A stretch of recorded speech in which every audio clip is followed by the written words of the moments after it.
A moderate magnitude 4.2 earthquake hit 27 kilometers, 17 miles, away from Donskoye, Stavropol Kray, Russia, in the afternoon of Sunday, June 29, 2025 at 5:19 p.m. local time.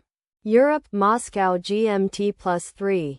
The quake had a shallow depth of 37 kilometers, 23 miles, and was reported felt by some people near the epicenter.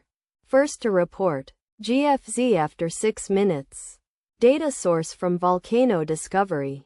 Did you feel it? Let us pray. May the earthquake that occurred not affect our brothers and sisters there. May the earthquake not happen again. And may God protect everyone. Amen.